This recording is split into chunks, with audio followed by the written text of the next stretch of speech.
Today's topic is the 4Cs of Agile Working, and I'm Guy Osmond. For those of you who don't know me, I'm Managing Director. Oh, that's a good start, a frog in my throat. Excuse me just a moment. Start again. I'm Guy Osmond. I'm Managing Director of Osmond Ergonomics, and I've been in the business of workplace ergonomics for about 27 years now. So to get straight to the topic, just before we do, a copy of this presentation will be available at the end. I am also recording it, so assuming the technology worked, it will be available also as a recording when we're done. So that will be emailed out to all delegates, hopefully later today, if not, certainly tomorrow morning. So, why 4Cs? Today's agenda. What are they? Why is this important? What might this look like, and what are the benefits of good design? Obviously, we have about half an hour this morning, so it's not something we're going to go into a very deep area of discussion on these topics, but certainly it'll give you a bit of an overview, hopefully give you some ideas, trigger some thoughts, and as well as this presentation and various other things, I will give you some pointers at the end of the presentation to other resources that are available. So, why 4Cs, first of all? Well, we like to keep things simple. Make it simple, as I said, as the last item on this screen. These topics can get very complicated, and as we all know, knowledge is power, and these days everybody has access to Google, so everybody's an expert, and the risk is too many experts make things very, very confusing. The other thing is, we do know an enormous amount about the psychology of how people work, where people work, the workplace, the impact on physical and mental health, all sorts of topics now these days. So it's actually quite widely researched. There's a lot of useful information. There's also a lot of disinformation on the web, of course, so you have to sort of clear the wood from the trees and see the clarity. But it's very easy to draw in a number of different disciplines to discuss workplace, whether you're just redesigning a single work area or looking at a brand new building to occupy. But obviously the sort of things, the sort of disciplines that get involved are those listed here. So if it's a complete new building, you'll be working with architects. Obviously inside and outside, you'll be working with designers, perhaps with how it's going to look, the branding, all those other elements. Clearly, within a day-to-day running of a business, there are those responsible for the facilities. There's HR. In some organizations, there is an ergonomist or access to an ergonomist or an ergonomics consultancy. Obviously, alongside ergonomics, we talk about human factors. These days, for me, I tend to use the word ergonomics to mean physical ergonomics, and human factors to apply to more psychosocial, the interaction, the user experience type topics. But that's just a personal choice. Many people would say ergonomics and human factors are terms which are interchangeable. Obviously, our background very much has been dealing with those involved in health and safety, and that's a crucial part of the design, implementation, and ongoing use of any workplace. We're now very well aware, as I said, of well-being, both physical and mental, and the connections between those two. Many organizations we deal with now are starting to introduce well-being managers or well-being officers, but equally, even in small businesses, we've come across quite a lot of SMEs who are actually interested and beginning to understand, or have gone a long way towards understanding the nature of how best to support the well-being of their personnel. Obviously, there are psychological issues involved in all of these elements. We've dealt with industrial psychologists who actually use their knowledge to actually help in the design of premises.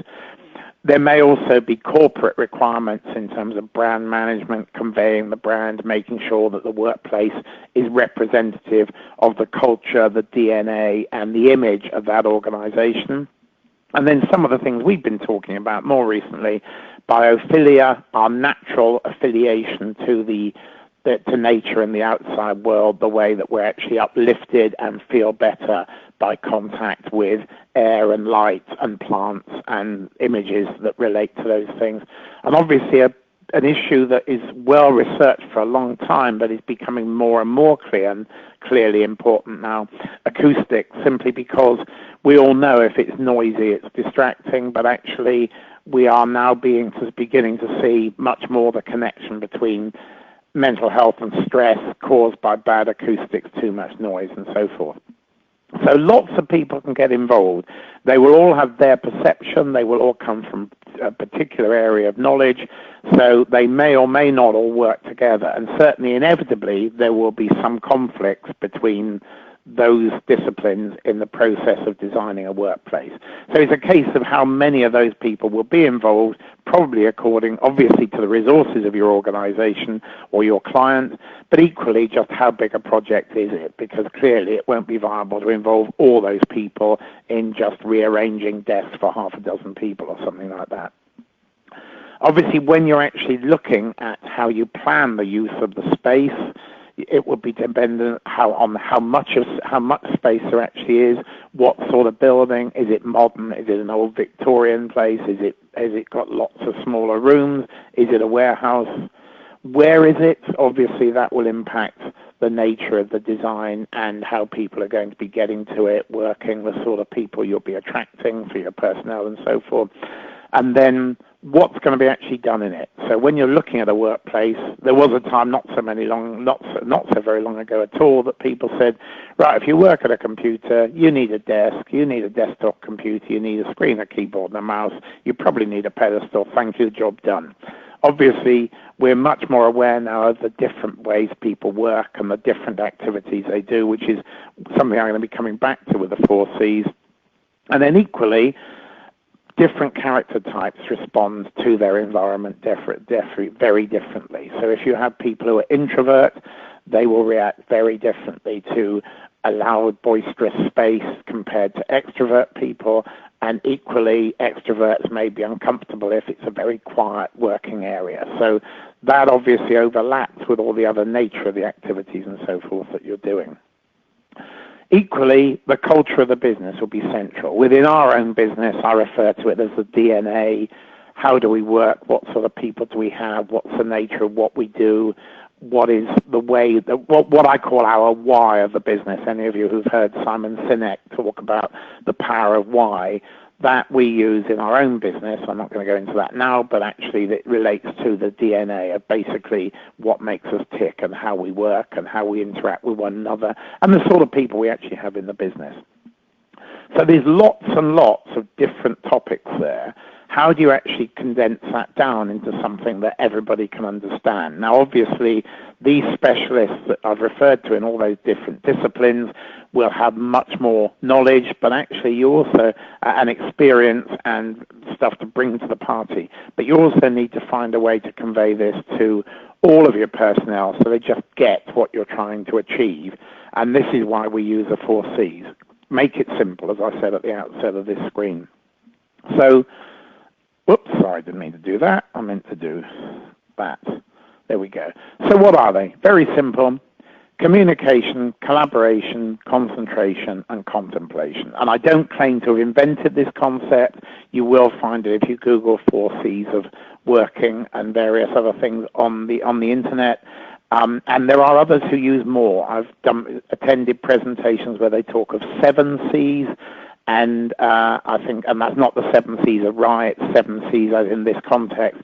I just find that this is a pretty simple, easy explanation that you can show, and everybody, just by looking at the words, will immediately have a pretty good idea of what those 4 things do and what sort of activities people are involved with.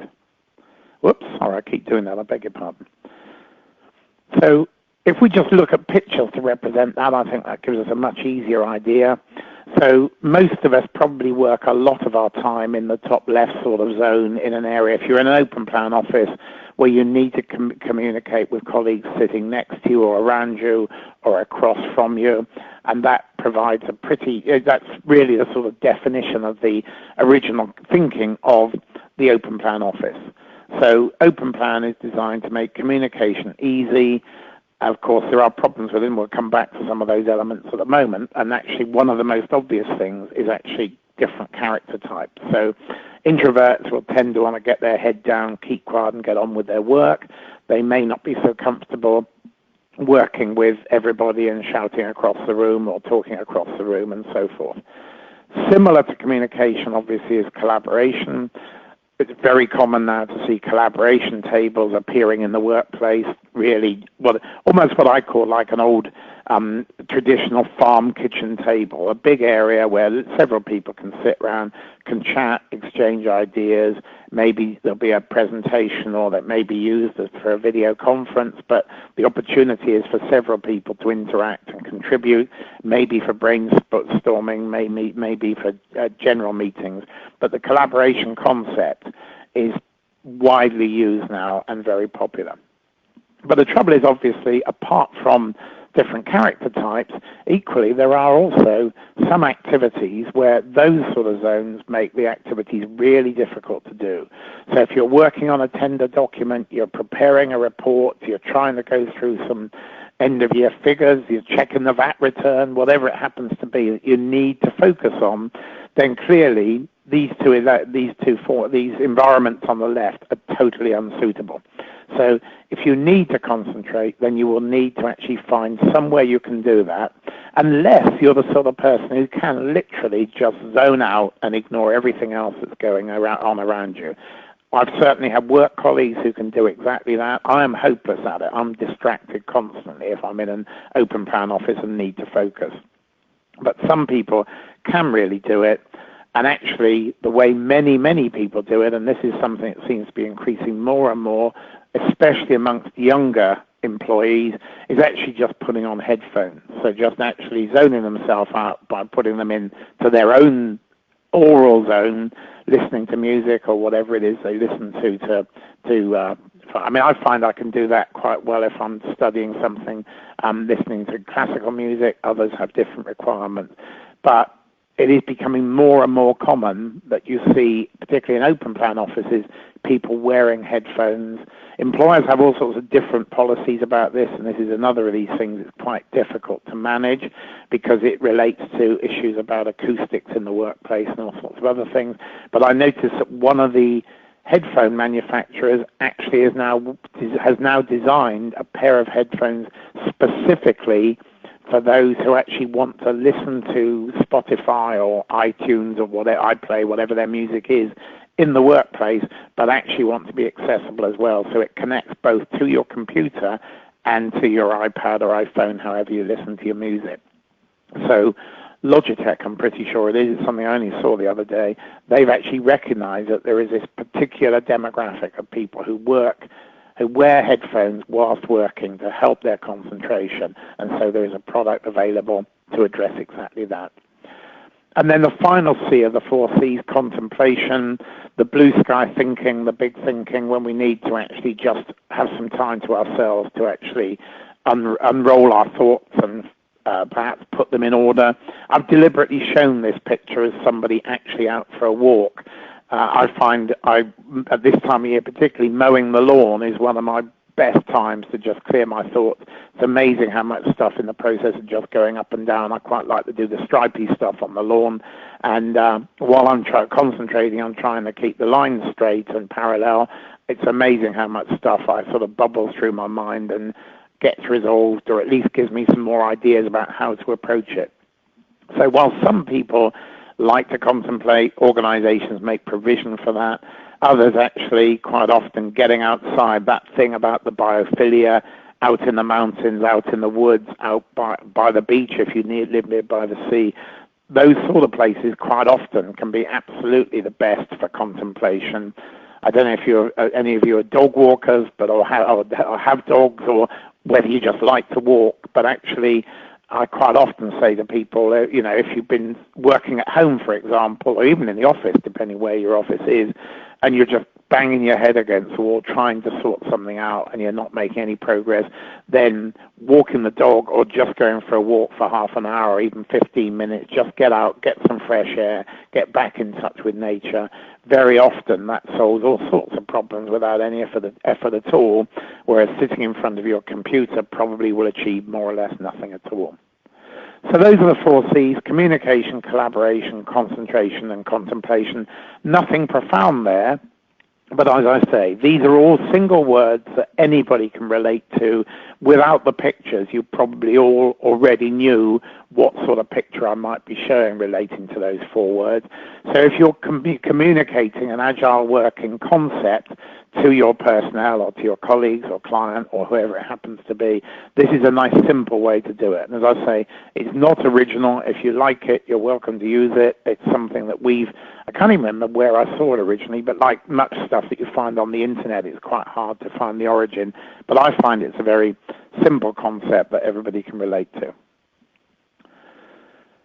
So why is this important? Well, I've touched on some of this already, and obviously one of the things we see on a regular basis these days is that open plan doesn't work.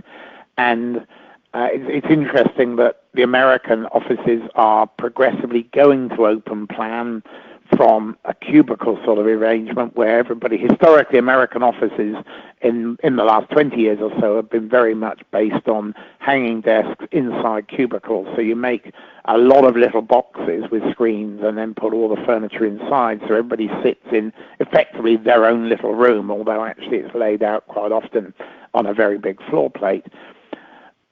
Americans particularly now are going more and more to open plan. Obviously in Europe we've had open plan for a very long time.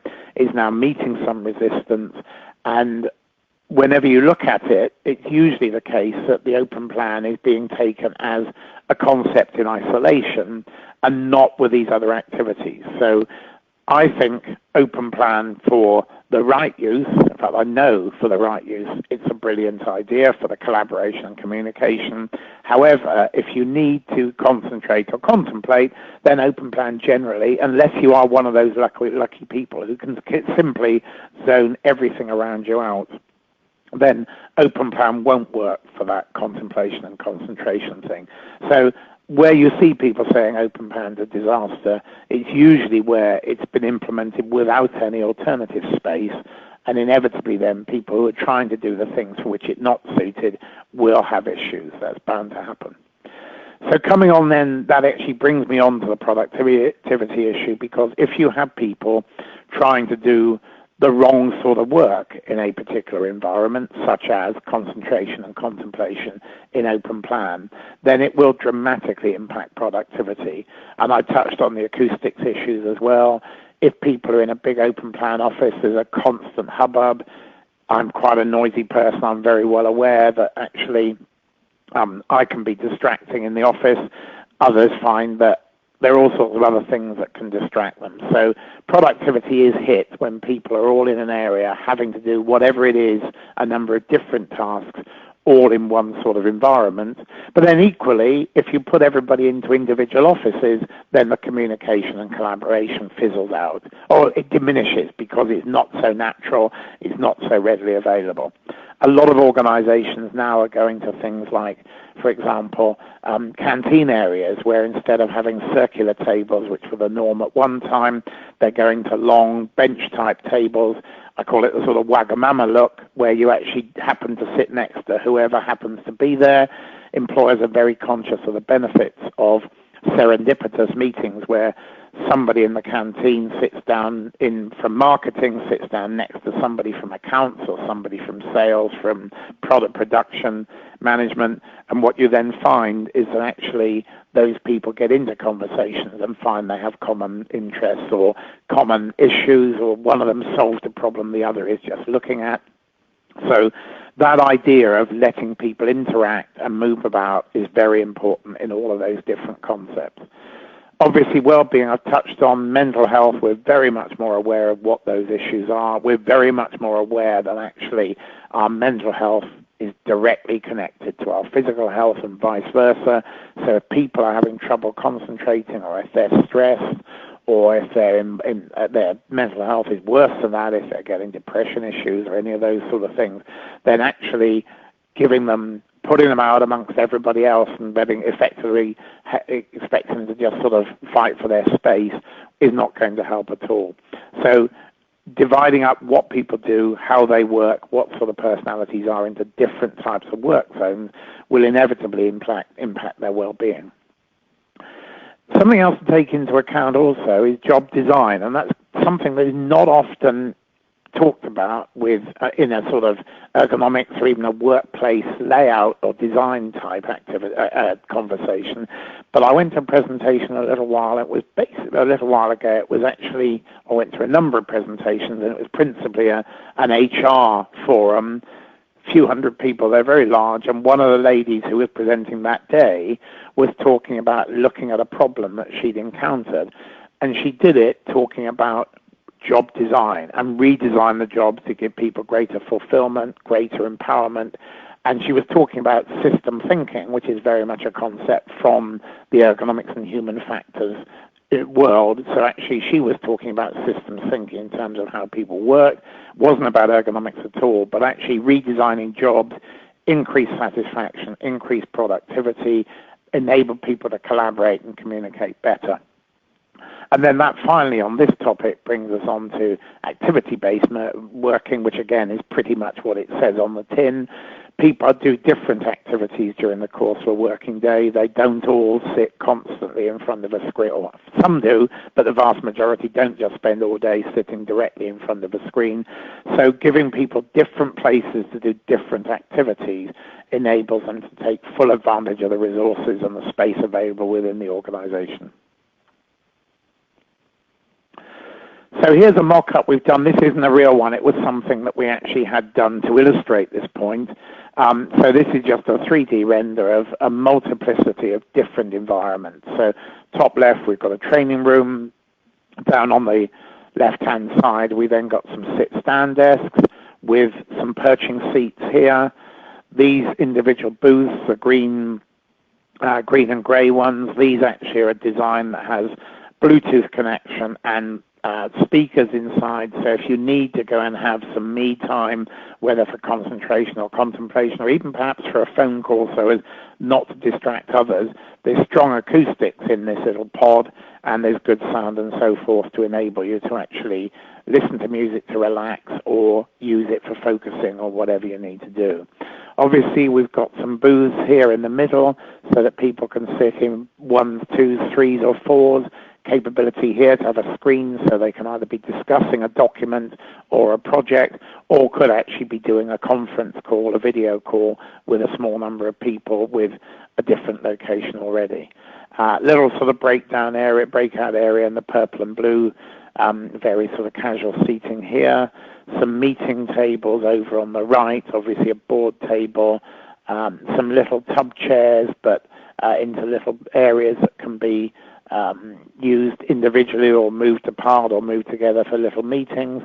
And then, so I need to just move my controller here, so I was blocking my own view of the right-hand side of the screen here. So we've got some people on the right, or potential here for canteen work, or maybe people touching down with laptops, sitting at higher benches here on stools for short periods, and again over in the catering area here, which is, you can't quite, we've cropped off the end, but this was the sort of kitchen catering area. Again, as you can see, while I was talking about the Wagamama type benches that people can sit alongside each other rather than isolated little groups.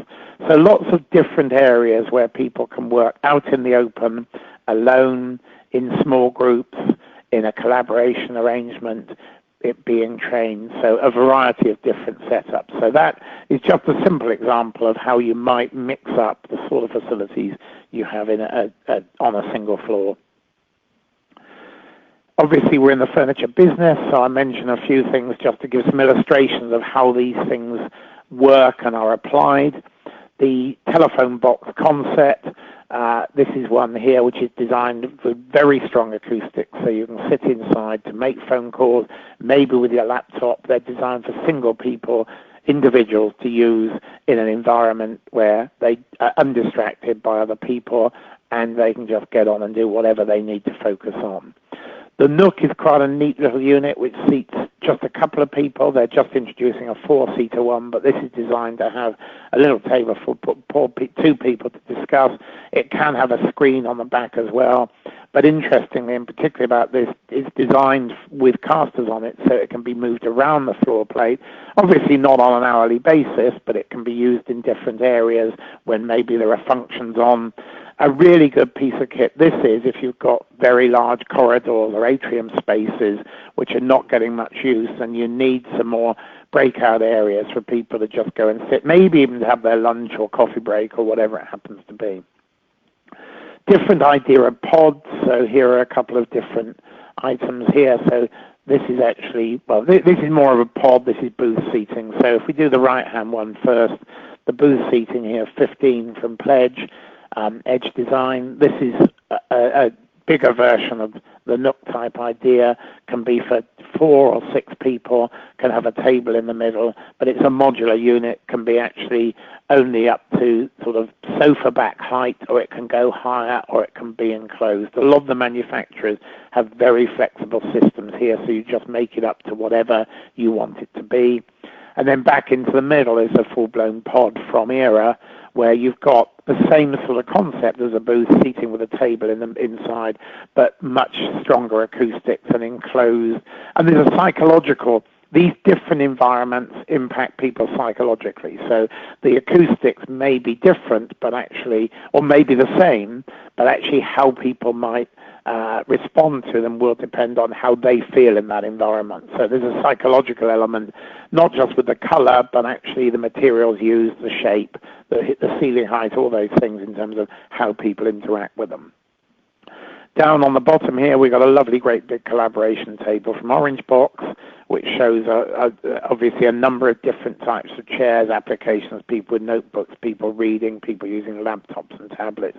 So this could have a load of people sitting around. It's a bit big for everybody to be sit around and all talking at once, but it's a great place. You can see sort of 2 people here might sit and talk together, or you could have a few people on the end, or it enables several people to just touch down and work, and actually gives them all quite a lot of space. And then finally, in the bottom corner, very much our historic area of speciality, sit-stand table here, which can be used obviously to sit or stand at, but shown here with higher Capisco chairs. Quite reasonably well established, this concept in the UK, but very, very popular in Scandinavia. So having a seat that you can actually sit on like a normal chair, or perch on and use almost as a saddle seat, or stand or sit, so giving you multiple different types of use.